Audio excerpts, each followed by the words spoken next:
தற்போது நம்முடைய அமர்விலே தஞ்சாவூர் மாவட்டத்திலிருந்து லக்ஷ்மி அவர்கள் இணைந்திருக்கிறார்கள். இந்த 100 நாள் வேலைவாய்ப்பு திட்டத்தில் ஒரு உறுப்பினராக இருக்கிறார். நம்ம அவர்கிட்ட பேசலாம். லக்ஷ்மி அம்மா வணக்கம். வணக்கம் சார். வணக்கம்மா. இப்போ இந்த 100 நாள் இந்த வேலை திட்டத்தில் நீங்கள் வேலை செய்கிறீங்களா? வேலை செய்யறோம் சார். என்னென்ன மாதிரியான வேலைலாமா இருக்கு? எவ்வளவு நாள் செஞ்சுக்கிட்டு இருக்கீங்க?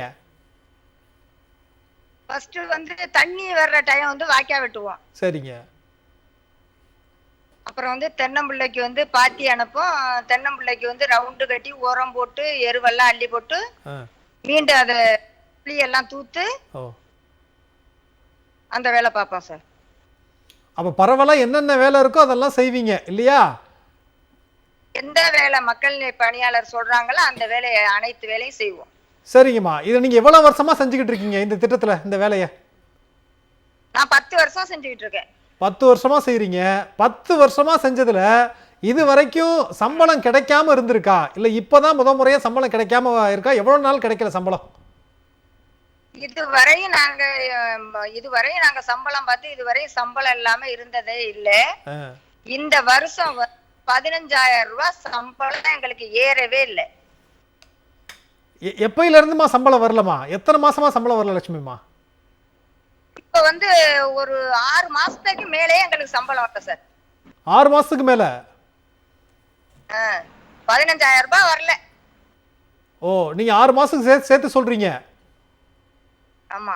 சரிம்மா. சம்பளம் எப்படி நேரடியா உங்க அக்கவுண்ட்ல வந்துருமா? அக்கவுண்ட்ல வந்துரும். சரிம்மா. இந்த சம்பளம் வராததுனால எவ்வளவு சிரமப்படுறீங்க?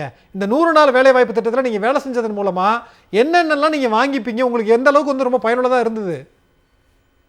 எங்களுக்கு 100 நாள் வேலை பார்த்து சாப்பாடு அரிசி வாங்கி சாப்பிடுவோம்.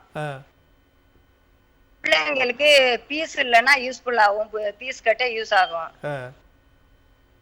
அனைத்து செலவும் 100 நாள் வேலை. ஒரு வாரத்துக்கு ஒரு தடவை சம்பளம் ஏறும், 2 வாரத்துக்கு ஒரு தடவை சம்பளம் ஏறும். நல்ல யூஸ்ஃபுல்லா இருந்தது. சரிங்க. இப்போது ரொம்ப கஷ்டப்படுறோம் நாங்க. இப்போ பாப்பாளுக்கெல்லாம் ரொட்டி கொடுக்க முடியல. ஓ, அவ்வளவு கஷ்டம். சரிங்க. நாங்கெல்லாம் ஒரு சிறிய குடும்பத்தை, விவசாய குடும்பத்தை சேர்ந்தவங்க தான் சார். சரிங்க.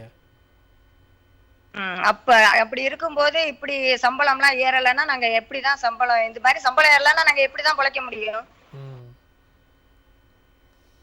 கண்டிப்பாமா. இப்போ ஒவ்வொருத்தவங்களும் ஒவ்வொரு பின்னணியில இருந்து தான் இந்த வேலைக்கு போயிருப்பாங்க. இப்போ உங்களோட வேலை செய்யறவங்க எல்லாமே வயது இன்னும் ரொம்ப மூத்தவங்களா இருக்கிறாங்களா?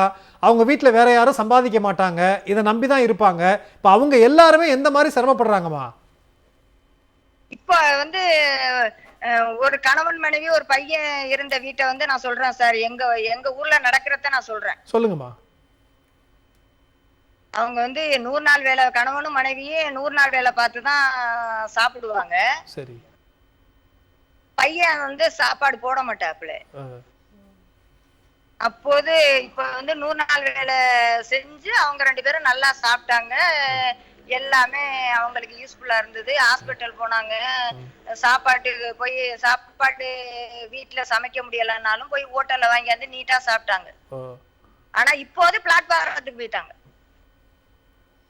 ஓஹோ, இப்ப எந்த அளவுக்கு பாதிப்பை ஏற்படுத்தியிருக்கு பாருங்க. இந்த சம்பளம் வராததுனால ஒரு குடும்பத்தையே வேறு மாதிரியான நிலைக்கு மாற்றிருக்கு அப்படின்னு நீங்க சொல்றீங்க. இந்த சம்பளம் யாரு தராம இப்ப நிலுவையில வச்சிருக்கான்னு தெரியுமா உங்களுக்கு? அது மோடி தான். தெரியுதுங்களா? இல்ல, அங்க பாஜக காரவங்க எல்லாம் முதலமைச்சர் மேல குற்றம் சொல்றாங்களே, அவர்தான் தரல அப்படின்னு. மோடின்னு கரெக்டா தெரியுது உங்களுக்கு? எங்களுக்கு தெரியாம எப்படி சார் இருக்கு? அப்புறம் இதுவரையும் சம்பளம் ஏறாம இருந்து இப்ப ஏறல.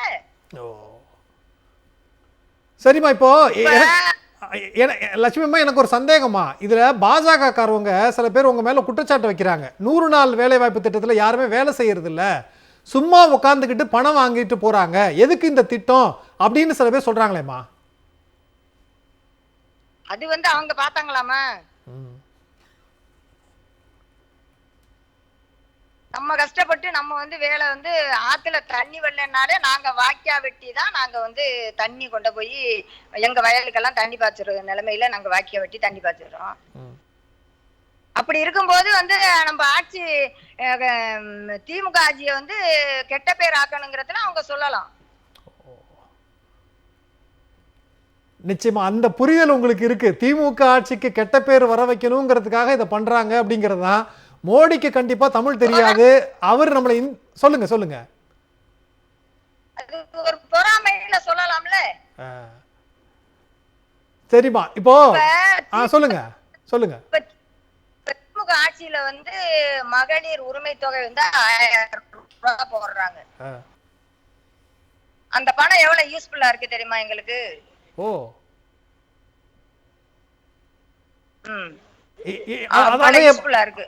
அதை எதுக்கெல்லாமா பயன்படுத்துறீங்க? அந்த 1000 ரூபாய் எதுக்கெல்லாம் பயன்படுத்துறீங்க? இப்ப குழு கட்டுறதுக்கு வந்து நாங்க குழு எடுத்தோம்னாக்கா அந்த பணம் வந்து குழுவுக்கெல்லாம் யூஸ் ஆகுது. சரிங்க. என்ன பாக்க இப்ப என்ன வாங்கணும்னா என்னைக்கு யூஸ் ஆகுது? 1000 ரூபாய்னா சாதாரண விஷயமா சார்? அது எவ்வளவு பெரிய காசு எங்களுக்கு. உங்களுக்கு வேணும்னாக்கா நீங்க வந்து தலைவரா உட்கார்ந்து இருக்கிறவங்களுக்கு உங்களுக்கு கஷ்டம் கிடையாது. நீங்க சேர் போட்டு உட்கார்ந்து இருப்பீங்க, உங்களுக்கு என்ன கஷ்டம்? நாங்க கஷ்டப்படுறவங்களுக்கு தானே எங்களோட அதோட வழி தெரியும். நிச்சயமா லட்சுமிமா, எனக்கு என்னன்னா மோடி அவர்களுக்கு தமிழ் தெரியாது, நம்மளை இந்தி கத்துக்க சொல்றாரு, அவரு பேசணுங்கிறது புரியணுங்கிறதுக்காக. நீங்க அவர்கிட்ட என்ன சொல்ல விரும்புறீங்க? ஒரு ஒரு அந்த 100 நாள் வேலைவாய்ப்பு திட்டத்தினுடைய ஒரு உறுப்பினரா நீங்க இருக்கீங்க, அவருக்கு ஒரு மெசேஜ் சொல்லணும்னா என்ன சொல்லுவீங்க? என்ன சார், அடுத்த கட்சியை வந்து எதுவும் புறக்கணிக்காம 100 நாள் வேலையில வந்து இப்ப வந்து கஷ்டப்படுற மக்களுக்கு சம்பளத்தை ஏத்துங்க. 100 நாள் வேலை வந்து தொடருங்க. 150 ஆக்கி எங்களுக்கு மக்களுக்கு வந்து யூஸ்ஃபுல்லா இருக்கும். ஆனா முடியாதவங்க எல்லாம் செத்துருவாங்க சார், கண்டிப்பா செத்துருவாங்க. நீங்க சொல்லும் போதே புரியுதுமா எவ்வளவு. யார் சார் சாப்பாடு போடுறா? கல்யாணம் பண்ணிட்டு போனாங்கன்னாக்கா அவங்க எல்லாம் மேரேஜ் பண்ணிட்டு அவங்க புள்ள பொண்டாட்டிய பாக்குறாங்க, உலகத்துல பாக்குறோம். சாப்பாடு போடுறது இல்ல, தாய் தோப்பனுக்கு சாப்பாடு போடலங்கிறாங்க. யாரு சாப்பாடு போடுறா? அவங்கவுங்க கைய ஊனி கரணம் போட்டுக்கிட்டு இருக்கிறாங்க.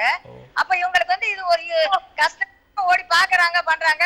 ஒரு யூஸ்ஃபுல்லா இருந்தது, முடியாதவங்களுக்கு எல்லாம் நல்ல ஒரு பெனிஃபிட்டா இருந்தது. இப்ப அதுவும் இல்ல, எல்லாம் பிளாட்ஃபார்ம் போக வேண்டியதான். இவ்வளவுதான் மேட்ரு.